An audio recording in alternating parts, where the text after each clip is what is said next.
My name is Karen. I'm 30 years old, married for 2 years, and work as an office worker. My husband, Robert, is 5 years older and works for a major corporation. Robert has always lived in the neighborhood, and me being an only child, he was like my big brother to me. But once we started working, we moved away from our hometown and lost touch. We ran into each other at a local festival 3 years ago and got in touch again. Soon, we realized we had developed feelings for each other and started dating. We got married shortly after that, and our parents were delighted. However, soon after our marriage, Robert's company went bankrupt and he became unemployed. I supported us financially during that time, and Robert worked hard to find a job. After about 6 months, he finally secured a position in the current company, so we breathed a sigh of relief. Not only that, but Robert has shown remarkable growth at his new workplace and is now being considered for a promotion. Things were going well until Robert started turning outright arrogant. I don't know how much he makes because he hands me cash for living expenses, but he seems to be earning a decent amount. He has begun to flaunt his wealth, collecting expensive watches that he doesn't even wear, and going on so-called business trips. Robert usually comes home late, so it's a given that he doesn't do his share of housework. If I point out what he hasn't done, he tries to solve it with money. Did you clean up? Oh, I forgot. But you're home more, so just do it without complaining. I can give you extra pocket money if you want.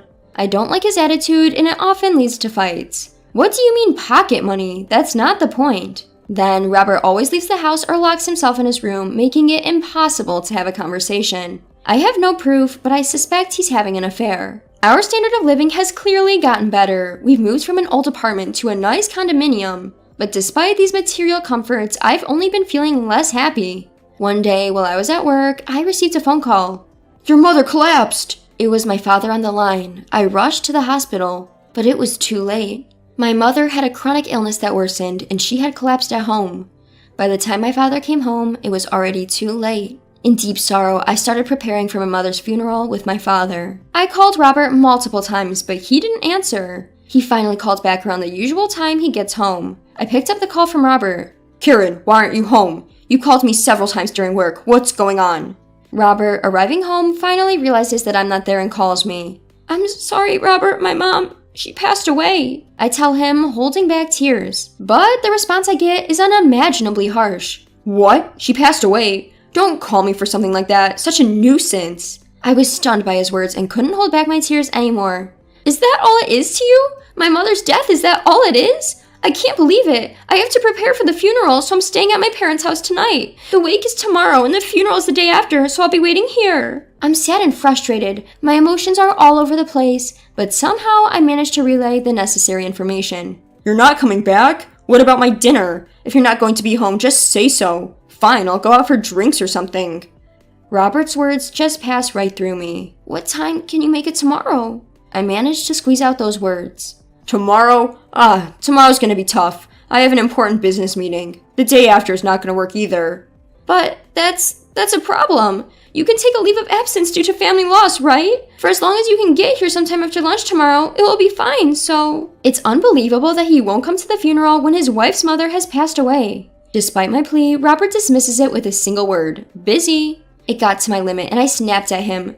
My mother just passed away. She took care of you since you were young. You should come and say your final goodbye. My mother was a stay-at-home mom, and she would often help Robert's parents, who both worked, by providing meals. We've known each other as families for a long time, and yet he doesn't even feel the need to come to the funeral? Maybe because I yelled, Robert said, Fine, I got it. I'll be there tomorrow, and hung up in an annoyed tone. The next day, many people gathered for the wake. Of course, Robert's parents were there too. Karen, isn't Robert here yet? His mother asks, and I realize that Robert hasn't arrived yet. I was busy with preparations and thought he had already arrived. The wake is about to start. When I call Robert, he surprisingly picks up right away. Robert, are you still at work? What time do you think you can get here? Then he grumbled in a foul mood. I'm still working. I can't go today. Yes, he yelled. There's no point in talking to him anymore. I gave up for the day, told him the time of the funeral tomorrow, and hung up the phone. Robert's parents apologized profusely to my father and me, and had called Robert numerous times, but their calls never went through. I believed he would at least come to the funeral, but Robert did not show up the next day either. To make matters worse, when I called him, he said, I earn a great hourly wage. I could go, but can you afford it? I had had enough. I no longer care about him. It was all about money again. No matter how much money one has or how good a life one leads, I can't stand to be with a person who has no morals. I decided to get a divorce. Amid all this, at the funeral, a woman approached me. "You're Karen, right? I'm a classmate of your mother, and we just had tea recently." She told me through her tears, and I inadvertently shed tears too. The woman continued to ask, "Where is your husband?" When I responded that he was busy with work and couldn't make it, the woman began to quietly rage. "He can't come because of work. That can't be true." I was confused because I didn't understand what she meant, but she noticed and explained to me. "I'm an executive at Robert's company. I heard there was a brilliant guy who had just joined, but when I hear the story, I realized it was your husband, Karen.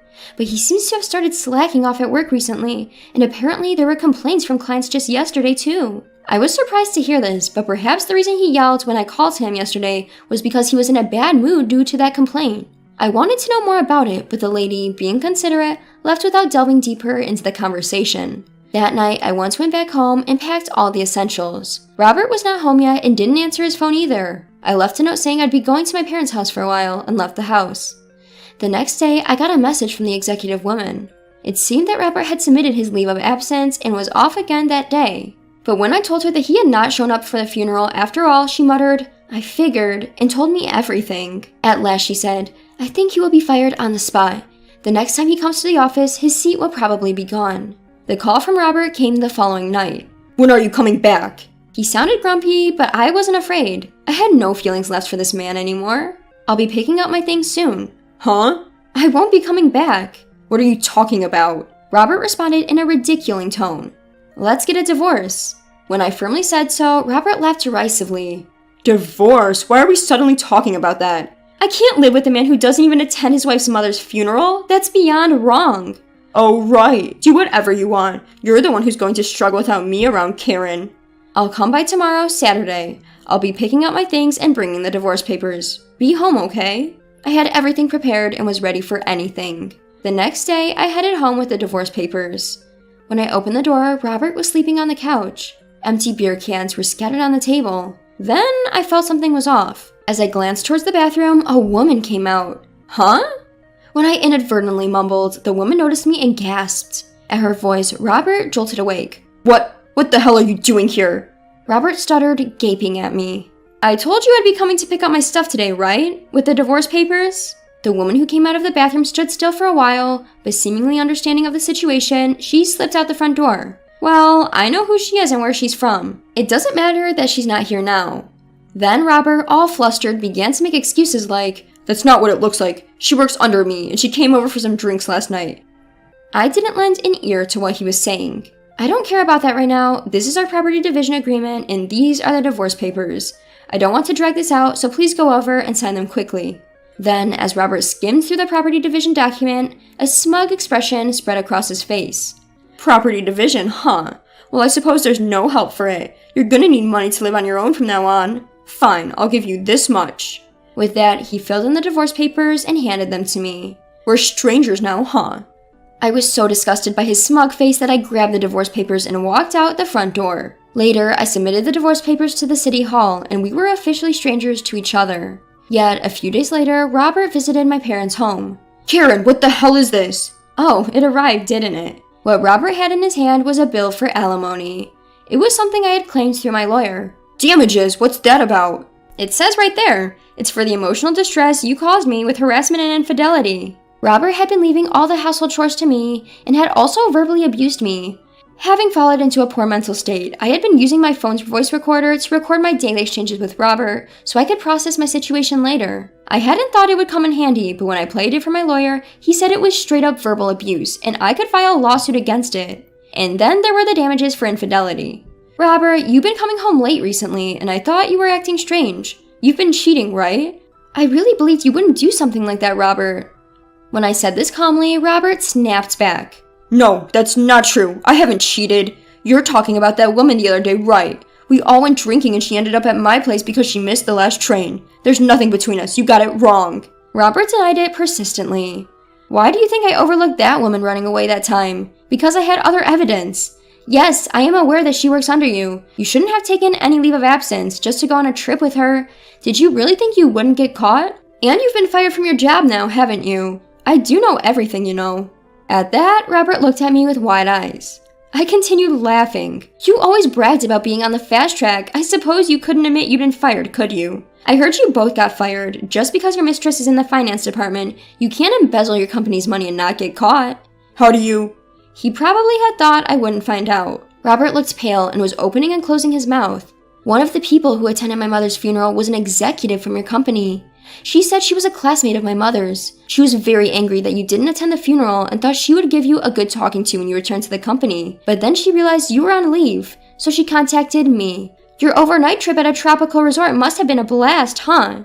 With that, I thrust the evidence photos I'd been keeping at him. Hey, this is... Robert was visibly paled. Detectives are amazing, aren't they? I never thought they could gather so much evidence. When I received a call from the female executive, my gut feeling was triggered. When I left a note saying I'd be gone for a while, Robert must have assumed he was free to go somewhere. If my gut feeling was right, he was cheating. When I consulted with the female executive, she referred me to a lawyer and a detective. I'd heard that detective services were expensive, but I was certain something would come up in a few days. If so, I could hire them for just that day, and if I can claim damages for his infidelity, it would offset the cost of hiring a detective. I decided to hire them with that in mind. On the day of the farewell ceremony, Robert came home and found out that I won't be coming back. He then left for a trip with his lover on the next day. Enjoy your little affair vacation, not knowing a detective is tailing you or that you've been fired? Must have been a surprise to return to work and find your seat gone, right? Finally, Robert opened his mouth. So, it was all your fault. I couldn't help but laugh hearing that. What did I do? You were the one misusing your leave and embezzling your company's funds, weren't you? I straight up told him. Just because you're jobless now doesn't mean you can avoid paying me alimony. We'll also have property division, and you should be able to pay it all by selling off your unnecessary watch collection. I want my money, and I want it now. With that, I slammed the front door. When the female executive called me, she said I thought so because she noticed a suspicious movement of their company's funds. The one in charge of accounting, my husband's lover, was suspected. And because she had heard rumors about Robert having an affair with her, she looked into it thoroughly on the same day, and sure enough, they were carrying out an embezzlement. That's probably how they were financing their affair. Both were fired on the spot, it seems. Later, Robert transferred the entire amount of damages at once. I have no idea what he's doing or where he is now. I haven't heard anything, and frankly, I don't care. Despite everything, I am grateful for this outcome. If it weren't for this, I would have never considered breaking up with Robert and would have continued to suffer. Maybe this was the final lesson my mother wanted to teach me. I'm all fine now. I'm living well now, so I can take care of my father.